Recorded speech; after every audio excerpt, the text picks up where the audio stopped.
Yep. And while you're doing that wave, you're tuning in and getting to know what his frequency of influence is, how you can affect him.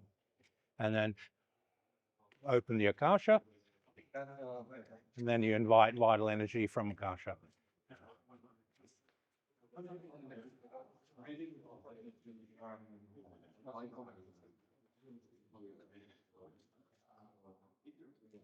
And you lessen the bridge and open sooner the Akasha and get it into the right place.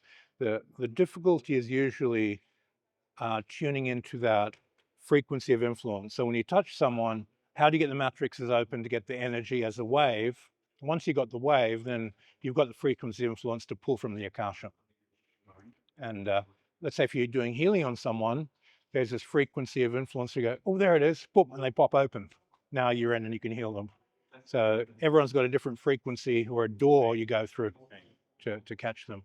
Some people are very complicated. You've got to go through a puzzle, and other people, oh, they're already open, and it's easy. And you have this bell curve of ease of access.